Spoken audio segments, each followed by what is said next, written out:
भागवत पुराण। क्या आप जानते हैं महिलाओं को मासिक धर्म क्यों होता है? महिलाओं को होने वाले मासिक धर्म का पुराणों में उल्लेख शामिल है। उन्हें मासिक धर्म क्यों होता है, इस पर एक पौराणिक कथा भी मौजूद है जो इंद्रदेव से संबंधित है। भागवत पुराण में वर्णित एक कथा के अनुसार एक बार बृहस्पति, जो देवताओं के गुरु हैं, वे इंद्रदेव से काफी नाराज हो गए थे। इसके चलते असुरों ने देवलोक पर आक्रमण कर दिया और इंद्र को अपनी गद्दी छोड़कर भागना पड़ा। असुरों से इंद्र खुद को बचाते हुए वे सृष्टि के रचनाकार भगवान ब्रह्मा के पास पहुंचे और उनसे मदद मांगने लगे। तब ब्रह्मा जी ने उन्हें बताया कि उन्हें एक ब्रह्म ज्ञानी की सेवा करनी चाहिए। यदि वह प्रसन्न हो जाए तभी उन्हें उनकी गद्दी वापस प्राप्त होगी। ब्रह्मा जी के आज्ञानुसार इंद्रदेव एक ब्रह्म ज्ञानी की सेवा में लग गए, लेकिन वे इस बात से अनजान थे कि उस ज्ञानी की माता एक असुर थी, इसलिए उसके मन में असुरों के लिए एक विशेष स्थान था। इंद्रदेव द्वारा अर्पित की गई सारी हवन की सामग्री जो देवताओं को चढ़ाई जाती है, वह ज्ञानी उसे असुरों को चढ़ा रहा था। इससे उनकी सारी सेवा भंग हो रही थी। जब इंद्रदेव को सब पता लगा तो वे बेहद क्रोधित हो गए और उन्होंने उस ब्रह्म ज्ञानी की हत्या कर डाली। एक गुरु की हत्या करना घोर पाप था, जिस कारण उन पर ब्रह्म हत्या का पाप आ गया।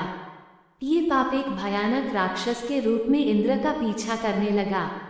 किसी तरह इंद्र ने खुद को एक फूल के अंदर छुपाया और 1,00,000 साल तक भगवान विष्णु की तपस्या की।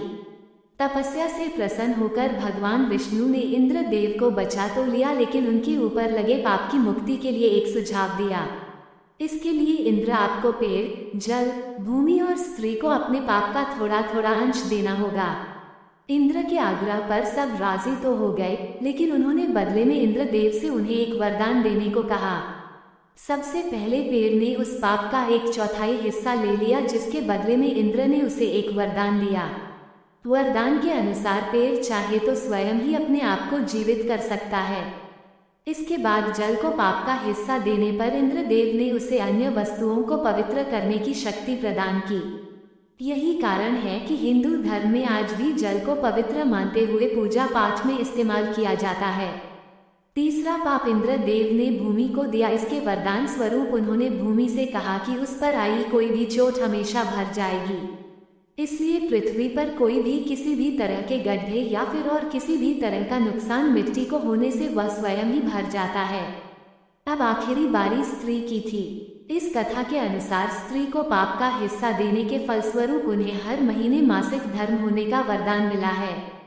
लेकिन उन्हें वरदान देने के बाद इंद्र ने कहा कि महिलाएं पुरुषों से कई गुना ज्यादा काम का आनंद उठाएंगी। मासिक धर्म के दौरान वे ब्रह्म हत्या यानी कि अपने गुरु की हत्या का पाप धो रही होती हैं, इसलिए उन्हें अपने गुरु तथा भगवान से दूर रहने को कहा जाता है। यही कारण है कि प्राचीन समय से ही मासिक धर्म के दौरान महिलाओं को मंदिर जाने की मनाही है। अगर आप सबको ये सारी बातें अच्छी लगी हो तो हमारे इस वीडियो को like, comment, subscribe, share, follow जरूर करें। जय श्री कृष्ण।